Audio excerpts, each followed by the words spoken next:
All right, so I'm entirely certain no one has any questions, right?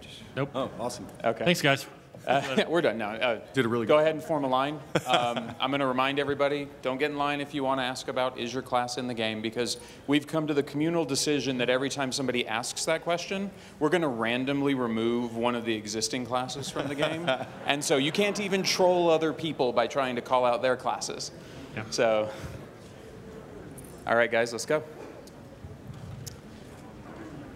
All right, so with 4 weapon abilities, can you do combinations? Can you do a sequence of attacks that's, do, say, a different ability? So the weapon abilities are, they come with your class, right? So you cannot actually customize those. If you'd like to change those, you would pick a new class and roll from there. Okay. Does that make sense? Or change or you change your weapon. Or you can your change your class. weapon, yes. I think the question was more about, Right. Are we going to support things like combos? Or, yes, or I'm sorry. by combining abilities one after the other, do you get a different effect than understand. using them independently? I think that was the question. Was that more? I'm sorry.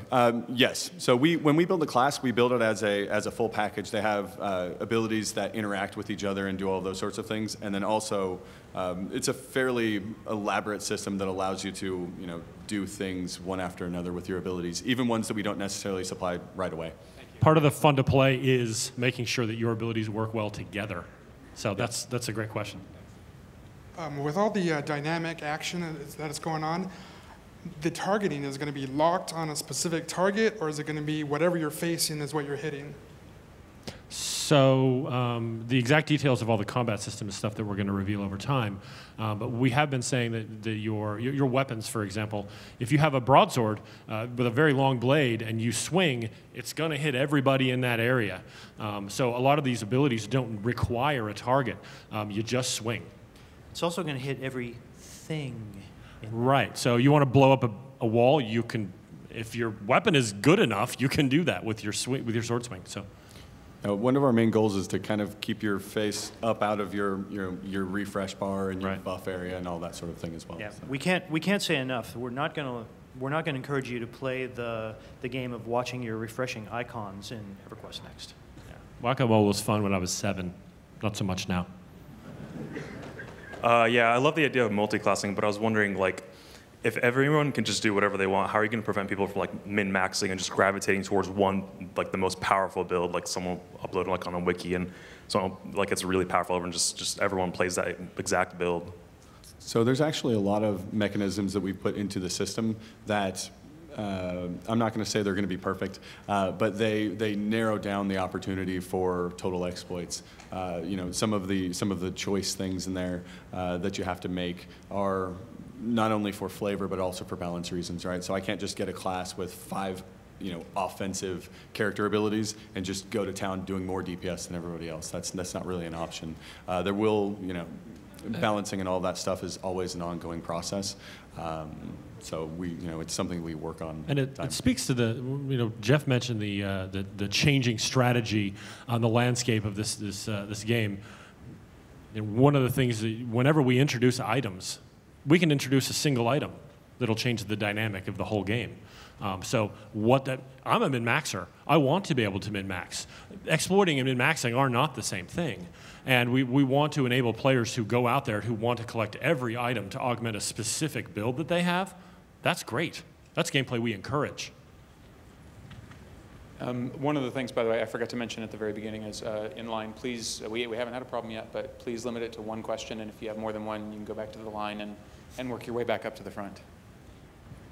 Once again, thank you very much for all you guys do. Kind of in the same line as the last question, do you feel you'll have an issue balancing all these great environmental and movement type abilities with, end game rating? Because a lot of these things probably wouldn't work on, the Iron Golem that we saw rampage through the castle the other day. So, given the fact that so many new things are in EverQuest Next, I think it would be arrogant for us to assume that we will have anticipated every potential permutation of these things and have created a structure that would prevent any sort of imbalance. But one thing that I can tell you is we've got quite a bit of experience from the combined number of years of people that have worked on the team, both in creating games and maintaining live products.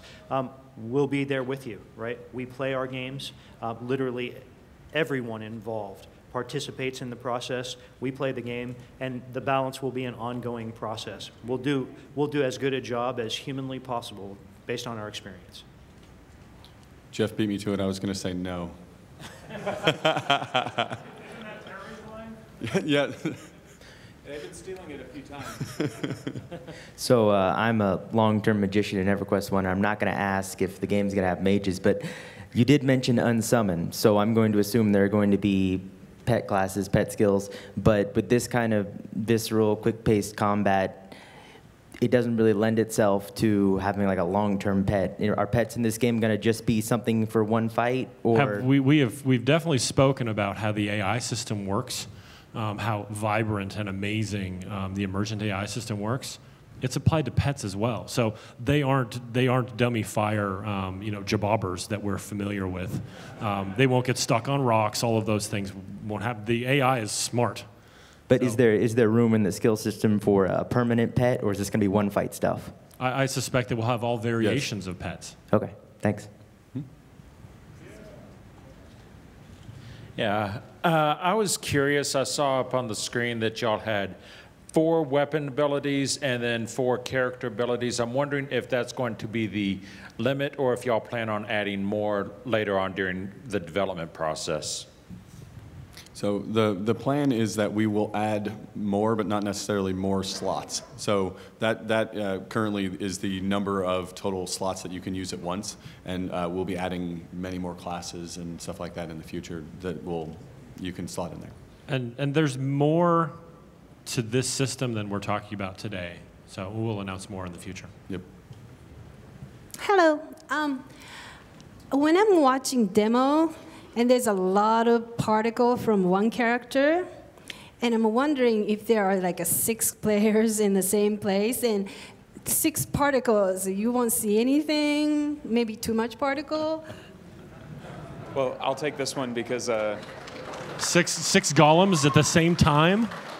Yeah. So you have to understand that during the debut and the videos that you've seen, we were trying to show off the most amazing things that we could for the players to see. So what we showed you there is not what the average person would be able to do. They won't be able to wreak just complete destruction in 2 seconds.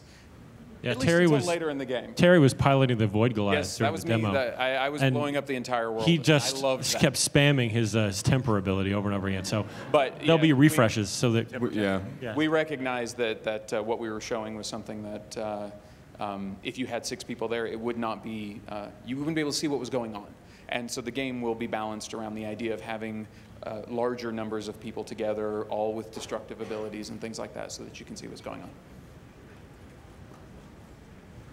All right, so going back to the multi-classing, is this true multi-classing where you can have, like one rogue ability, a wizard ability, a warrior ability, a healing ability, or are you stuck with warrior and wizard? Within your secondary abilities? Yeah. Yes. Character abilities, sorry, character abilities. And yeah, there's, I wish we could talk about it. There's more to come as well for customization. Yeah, the character abilities that you can customize come from anything that you've unlocked. So they don't all have to be of there isn't a secondary class that you equip from. In regards to combat in groups and in raids, are you envisioning more of a role-less type of dynamic where nobody really has to heal anybody else, everybody's just in charge of avoiding the damage on their own, and everybody's just kind of doing their own DPS while avoiding damage? Or do you expect raids to have some characters that are more healing-oriented or tanking-oriented? I know you said there's no specific classes that are only tanking or only healing, but is there any that lean more towards one role? I can answer. You want to take it? Yeah, we do have classes that I don't want to say lean towards a role, but certainly will have abilities that fit more in line with what you think of as a healer or a tank or something like that.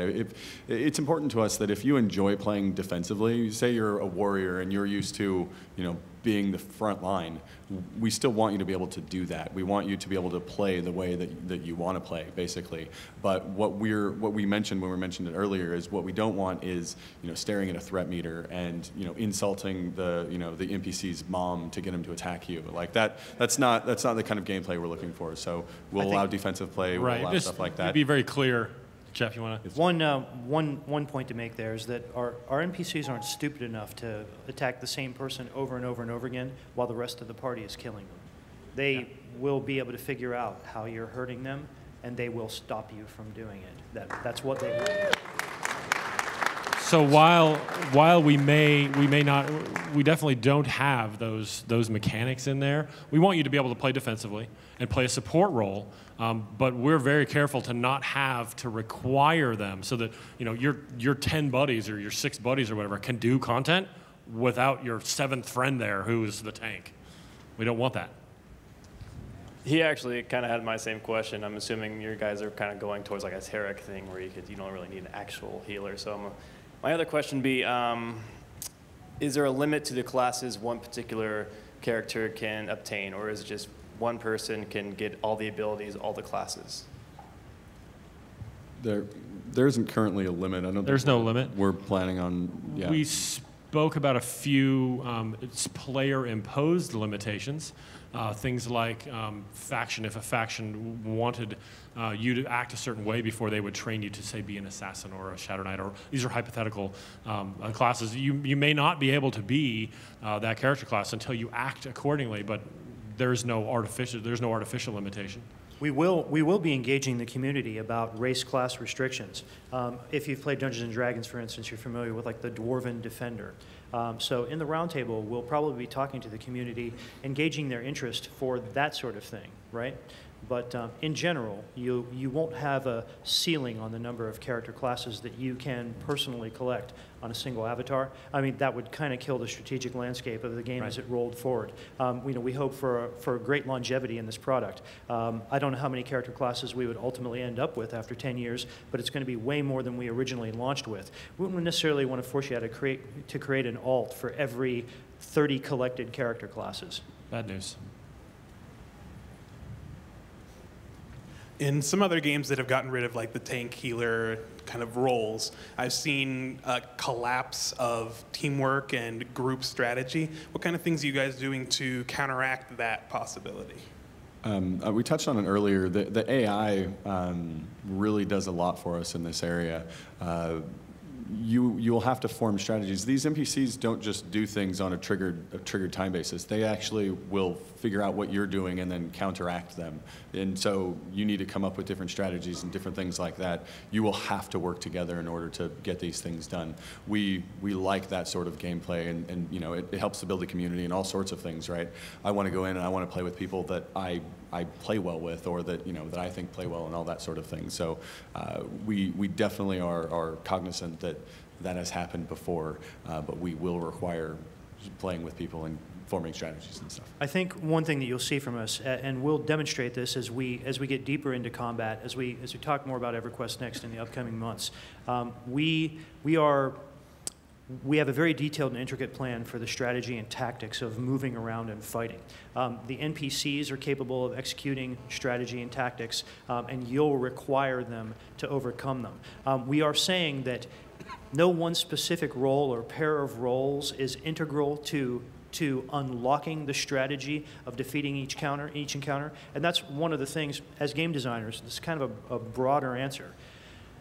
Going all the way back to the original MMOs and even some single-player games where there were multiple characters on the screen at one point in time, we've had this sense of simplistic tactics where one character absorbs the focus and damage of one or more attackers, and one other character keeps that character alive, while all the other characters get to effectively do whatever they wanted to and have fun. It's really that core thing that we are releasing. It's not to say that we are walking away from roles. It is certainly not to say that we are walking away from responsibility, both personal, strategic, and tactical responsibility. Effectively, we want every single person playing the game to have fun. I refuse to have my guild fall apart because Terry decides he does not want to play a particular massively multiplayer game anymore, and he was our primary healer. This is a responsibility that we created as game developers, and we are abandoning it, right? We are not going to put our players through that. We've seen the damage that it's caused over the course of the last 15 years. We are moving beyond it with this design. Can I get an amen on that? Excellent. Jeff, I like being the person that everybody was dependent on. Very good. I like being the person that everybody was dependent on. I mean, why did you think I moved into the producer role? And you know, Right. Terry, it's as if Terry just asked a question, right? He said he liked being the person that everyone depended upon. You know, I was the off tank in my guild for many years. I also played that role because I liked being the person that everyone depended on, because I knew I would be there for everybody. In all love to the healers and tanks who've sacrificed, in some cases, their own personal enjoyment. Why could you not play an alt on Monday night? Well, because people wanted you to come tank. So you dumped what you wanted to do, and you went and did what other people wanted you to do for them. Now, the cohesion that's created in our communities is significant to us. So we won't be abandoning roles. We won't be taking the care and the interest that you have shown in creating your characters and throwing it away. We are going to latch onto that and perpetuate it, just not in a way that creates the situation that we described before.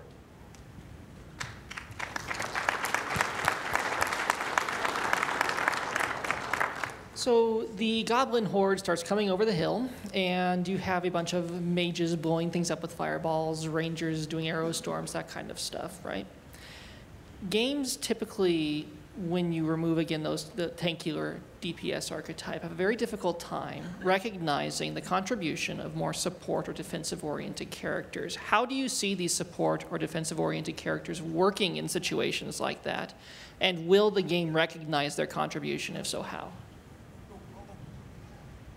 Yes. Thank you. No, it absolutely will. It absolutely will.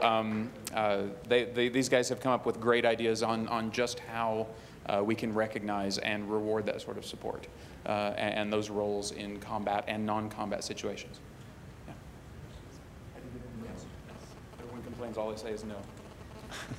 Hi, I had a question about the number of items. It sounds like since we'll be able to collect items for different abilities and customize our characters, which is great, that we may have a lot of items. Do you have ideas about how to manage the inventory? At least in previous games, that's always been an issue. And also, if we switch abilities and want to switch sets of gear, like, is there a quick way to do that? Yeah. That kind of thing. So were you able to make the debut or the keynote on Wednesday? Did you see the Big Bag song? Yes. No, we do have systems in place that'll allow you to easily switch between these and organize them and all sorts of stuff like that. So we are definitely aware of that. It's definitely something we recognize as a potential issue, so we're designing around that for sure. It's a focus for our UI design. And we're pretty familiar with all the mods that have had to be created in surrounding games for inventory management, for swapping out specs and the gear that goes along with them. And you know, anyone who's played a druid in one game and has had to carry 5 sets of gear around with them knows the meaning of this problem. Thank you for all your work. I'd like to ask the classes and abilities, will they work the same way in a player versus player environment as they do in a player versus What a great question. So we are, we're not releasing a lot of information about how the PvP stuff will work, and this falls into the realm of that. We would love for there to be a very clear relationship between the abilities that you use in the overworld and the abilities that you use in PvP. And we think that potentially all the destruction and all those things make PvP a different landscape than any one of us has seen. But we'll have more information about that in the future. It's a great question. Yeah, I can say that when we design NPCs, when we design NPCs, we try to make them similar to players, and so same scales. Mm-hmm. So not having the trifecta has killed like Neverwinter and Guild Wars 2, as to where the tank players and the healer players can't get groups because they want the other DPS, they don't want the tank slots because they don't do anything other than like buff, or they can't keep aggro and anything. So what are you going to do about that? Because like I've been tanking forever, and not having the main tank role is kind of scary. So as we said in the presentation, everyone is involved in the action. When we make a defensively themed class, those people absolutely do damage. Those people are absolutely useful. It's part of our pass as we make sure that those people can function and have a responsibility within the group or the raid. So it has to be. I know I played those games that you're talking about. I played those classes that you were talking about. I had a Nord warrior, right? And I know what you're speaking about, and that won't be the case here. Okay. Yeah, I promise. I'm a guardian and Neverwinter, guardian warrior and Neverwinter. I've been there. Yeah. But you had mentioned there'd be maybe 40 character classes, and we have to go out and find them all in the world. But what about character creation? Will we get to choose any one of whatever's out there? Will there be a set of maybe 10 starter? Or do we start out as curious adventurers and have to choose whichever one? Dave mentioned yesterday in the panel the number 8. That's roughly the number that we're targeting. And these would be the typical starting classes for an MMO. Right? Your warrior's going to be there. You can roll that guy, and then when you pick that guy, you pick the warrior, the other 7 need to be collected. So they're not excluded from your list. They just aren't the ones you started with. We didn't want the players to start as nothing, which felt weird. And one thing that we can't emphasize strongly enough, each one of those 8 starter classes doesn't necessarily force you to move into multiclassing. That's your choice, yeah. The intent for those character classes is their enjoyability and their viability in the game be a 10.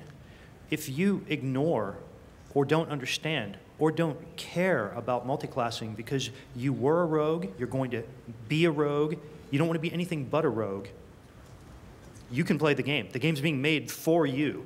The ability to multiclass is simply icing on your cake, if that's your choice. If you like icing. Yeah. If you don't like icing, you only want cake? If not, you can scrape it off. I love icing. And it's still delicious. Yes, it's still delicious. One slight detail, we use words like starter classes and things like that just to clarify on that. Right. It doesn't mean that it's any different than any of the other classes that are available. Those are just the classes available at the start of the game for you to choose from. They are complete. Not less powerful, yeah, they're complete classes. Nothing like and they'll be the familiar ones, right? Yep. Hi. I've loved most of what I've seen here. The combat system really excites me. I played Secret World. It looks a lot like everyone's going to have something to worry about during a fight. I love that. What worries me is that with Secret World, you had all these different abilities you got to swap out, similar to the system, but you ended up with guilds forcing a requirement of, hey, this is the meta, this is how we're going to do things. It's the same in League where, well, I don't want to see you playing this class like that. I want you to play what everyone says is the best if you're going to be in our guild. How are you going to look to avoid that? Yeah, that's a prickly one because that's it's largely a social issue. I played lots of games where they may have dictated your character class, but it really wasn't necessary for them to do that. So, I don't know. It's a good question. I've played in guilds that required you to turn your money over to the guild, right? And everything that you harvested, because it wasn't about an individual achievement. It was about a guild achievement.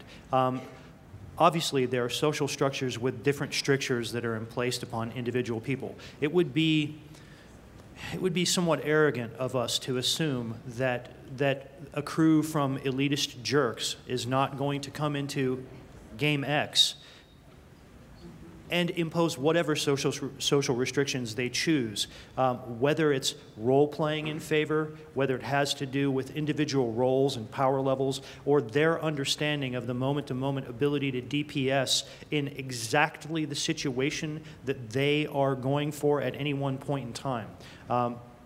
That said, it is an issue of game balance. If there's clearly a golden path, if there is clearly 1 out of 40 characters that can dominate every single situation in the world, if there isn't an even balance and a solid approach to that stuff, then we would have failed. Yeah. Fortunately, we have some extremely experienced people on the team that will help us avoid falling into any sort of pitfall like that. We're already setting up balancing systems and stuff like that to make sure that those sorts of situations don't happen.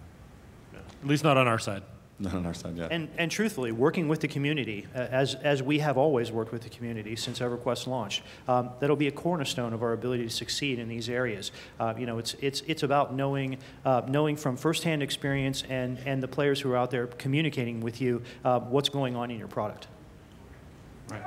So it was kind of reassuring to hear that you have support classes in mind, because that's kind of a role that to me has disappeared from a lot of games. And like you said, you're kind of break down the archetypes, no more, you know, sword, shield, and healing sign. My question would be, are you, with the choice that you're giving players, is it possible for someone to advance without doing any damage, just completely support, or with your action-y kind of focused combat, is damage going to be kind of be a necessity?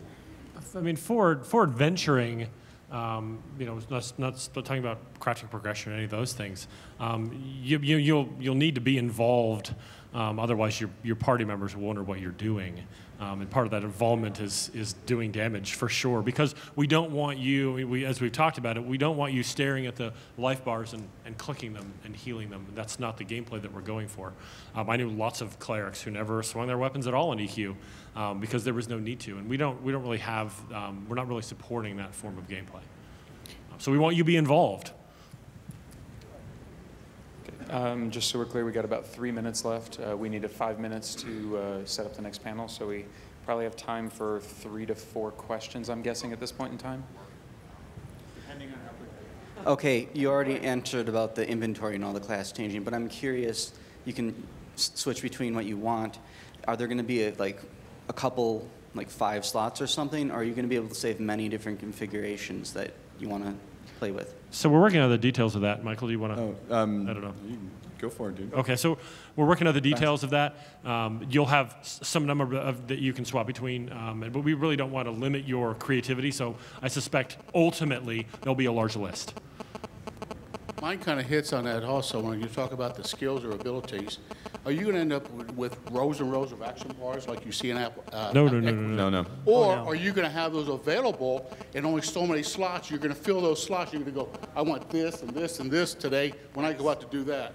That is exactly the way you have I was a talking about it. That's what I've been wondering. Yes. That's it. You're going to have a pool of it, and then you take whatever one you need that day Your- to do the job. Yes. Between the weapon skills and the... And the four customizable Your class build is abilities. what you've determined that you're using at the moment. Hi guys, you mentioned that you have 4 weapon slots and then 4 character slots. My question is about dual wielding, and say you have 2 different weapons that you're using, and they have different weapon abilities. Easy question. Yeah. Totally, it's a great question. When you wield a weapon, I wield a hammer and shield. That's a weapon. I wield 2 swords. That's a weapon. You can. You certainly can. You can collect the different weapons, but you'll have. Right, it's effectively a weapon set. Yep. If you will. We call them weapon sets, and so you know, if I'm the warrior, I have a hammer and a shield, and that's what I have, and then I have another weapon set that might. But you can mix you can take your shield out and put it with another one if But you if you want. have, like, say, a longsword and a rapier or something, like... Sure, if provided that works. Pick one of them if they have different weapon abilities, if you're dual wielding. So there are many of us that don't really care to use weapons, say like monks, or wear any armor. Is there going to be any bonus for those that just don't wear like a weapon? So the classes are designed with a very specific flavor in mind, and so if we were to do a class that say didn't have any armor, or didn't have any weapons, that's possible. We can actually do quite a few things with the system that we have. So like if you were to take off your weapon as a warrior, would you then be unarmed? Is there a bonus for that? No, as a warrior, you must wear your things. Okay. All right, this is going to be the last warrior question. things. Sorry, guys. Please know that we have a Q&A today from 4 to 5. That's an entire hour of questions. So please come back then, and we'll answer whatever questions we can. Okay, so you said you can collect the classes. How are you going to use the class? How are you going to have us collect the classes? Are you going to use it like how you earn languages, like Goblin and stuff like that? That's a good question. It's a good Or question. are you going to use it like, are you going to have to find scrolls like off of mob drops or stuff like that? You've just explained several of the ways that could happen. So yeah, that's great. That's good. Hey, great, good job. He could be on our team. You may want to He knows consider how a to do position this. on the team later.